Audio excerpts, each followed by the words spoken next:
Imaginez le pire des lundis. Dès l'aube, des avions entrent en collision, des trains déraillent, et les médecins se retrouvent impuissants face à des patients en détresse. L'après-midi venu, une foule envahit les banques, réclamant l'effacement de dettes s'élevant à des millions. Les stations-service cessent de fonctionner, et les cartes de crédit deviennent inutiles. Quant à la télévision, la radio et les consoles de jeux, elles ne répondent plus, devenues tout à fait obsolètes. On pourrait croire à l'apocalypse, mais rassurez-vous, ce scénario reste hypothétique. Il aurait pu se réaliser le 1er janvier 2000, en raison du fameux bug de l'an 2000. Et tenez-vous bien, cette catastrophe aurait pu être déclenchée par deux simples chiffres, 0 et 0. Oui, 2 zéros suffisaient à compromettre l'ensemble de notre univers numérique. Fort heureusement, il y a 25 ans, l'humanité a su prévenir le désastre. Toutefois, un péril analogue, surnommé Apocalypse, pourrait survenir le 19 janvier 2038. Cela peut sembler déroutant, mais plongeons dans cette ambiance rétro pour éclaircir le mystère du fameux bug de l'an 2000. Nous sommes à la fin de l'année 1999. Célébrons-la comme il se doit. L'informatique règne en maître.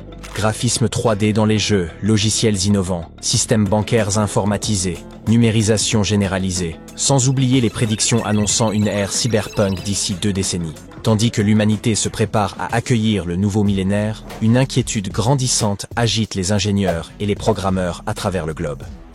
Dans les années 60 à 80, lorsque les pionniers de l'informatique concevèrent les premiers logiciels, ils choisissaient de coder l'année avec seulement 2 chiffres. Ainsi, 1989 devenait 89 et 1996, 96. Pourquoi ne pas avoir inscrit la date complète? À l'époque, l'ajout de 2 chiffres supplémentaires représentait un coût non négligeable en matière de mémoire. Le stockage de données était onéreux et les serveurs physiques particulièrement encombrants. Cela a semblé fonctionner pendant de nombreuses années. Banques, aéroports, compagnies d'assurance, grandes entreprises et hôpitaux s'appuyaient sur l'informatique pour accroître leur efficacité. Les logiciels géraient les dates, organisaient les plannings, calculaient les pièces ou encore structuraient les files d'attente médicale. Pour les usagers, l'année était 1997, mais pour les logiciels, c'était 97. Ainsi, pour nous, l'année était 1998. Mais pour les ordinateurs, elle se résumait à 98. L'année suivante, 1999, s'inscrivait sous la forme 99, tandis que l'an 2000 se voyait réduit à 00. Stop. Ce double zéro, qui pour nous signifie l'an 2000, fut interprété par les machines comme l'an 1900, ce qui laissait présager de graves dysfonctionnements.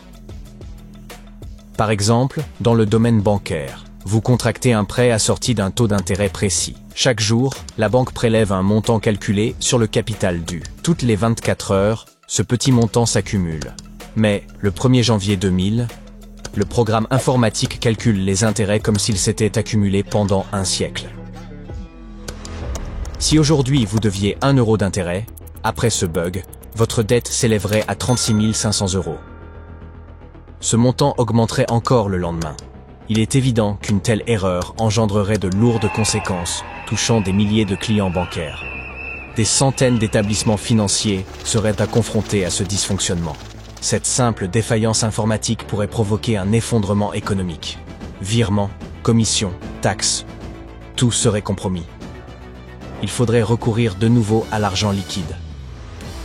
Abordons maintenant les centrales électriques. Les ordinateurs de ces installations surveillaient la pression hydraulique, la tension électrique, les niveaux de radiation, ainsi que la distribution énergétique en ville. Une telle infrastructure requiert un entretien régulier.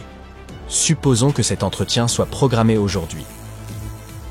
Le bug de l'an 2000 perturberait ce calendrier, provoquant des dysfonctionnements susceptibles de plonger des villes dans le noir.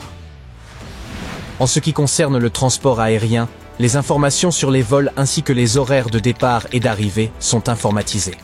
Or, le bug de l'an 2000 a décalé ces données à l'année 1900. L'heure précise d'embarquement, les plannings des contrôleurs aériens et bien d'autres paramètres essentiels au bon fonctionnement des aéroports sombrent dans le chaos. Et pendant ce temps, les avions poursuivent leur vol, ce qui ne fait qu'accroître le risque d'accident. Le même phénomène affecte les trains. Des programmes spécifiques modifient automatiquement la direction des aiguillages à des heures précises. Mais désormais, tout le planning est perturbé.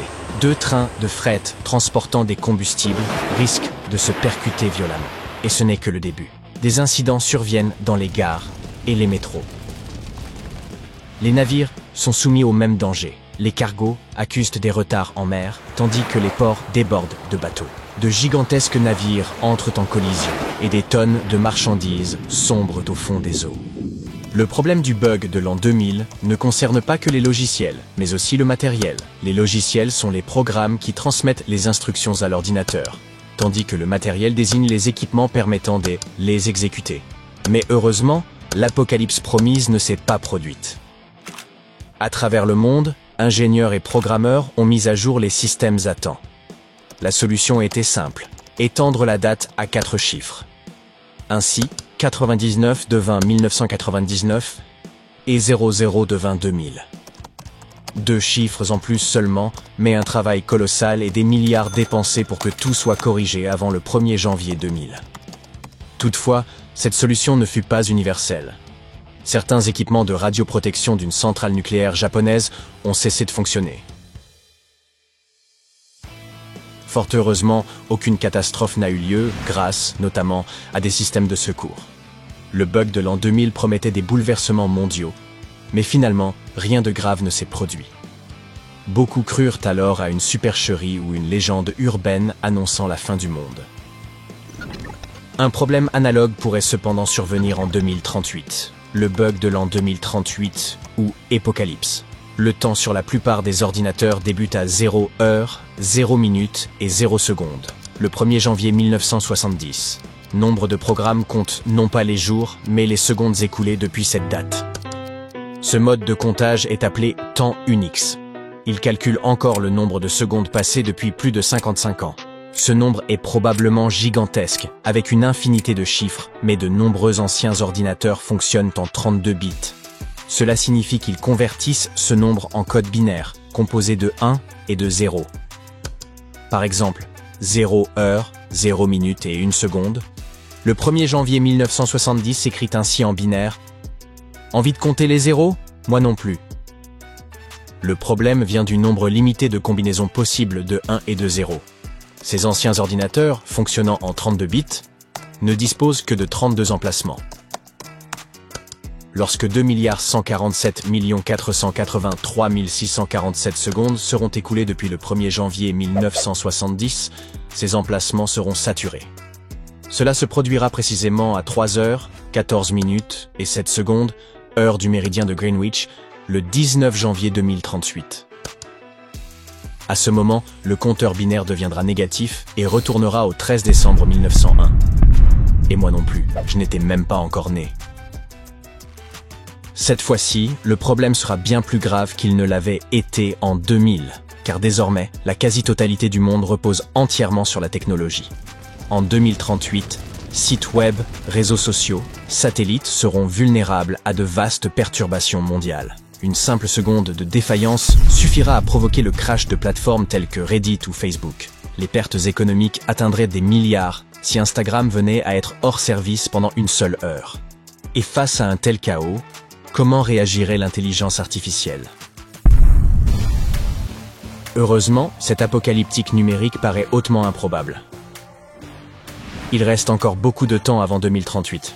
La seule condition pour éviter ce chaos consiste à effectuer la transition vers des systèmes 64 bits. Et cette migration a débuté en 2003, puisque les entreprises spécialisées dans le développement matériel ont commencé à informer leurs clients de la nécessité d'adopter ce standard depuis plus de 20 ans. Les grandes firmes comme Microsoft ou Apple ont aisément les moyens de procéder à cette mise à jour. Qu'en est-il des vieilles entreprises ou des gares ferroviaires oubliées, encore équipées en 32 bits? Les systèmes d'éclairage automatique dans les vieux bâtiments, les micro-ondes au logiciel dépassé, et bien d'autres dispositifs cesseront de fonctionner. À l'échelle mondiale, cela ne provoquera pas le chaos, mais certains possesseurs de téléphones obsolètes pourraient ne bien se retrouver projetés en 1901. Quoi qu'il en soit, cette difficulté demeure parfaitement surmontable. Contrairement à l'an 2000, nos capacités technologiques sont bien plus avancées aujourd'hui. L'intelligence artificielle, la numérisation mondiale de puissants processeurs et de vastes bases de données faciliteront une transition rapide et efficace. Quand le monde passera aux 64 bits, les problèmes liés aux dates disparaîtront, puisque la limite Unix s'étendra à plus de 292 milliards d'années, soit plus longtemps que l'espérance de vie de notre Terre. Nous sommes donc tranquilles pour un bon moment.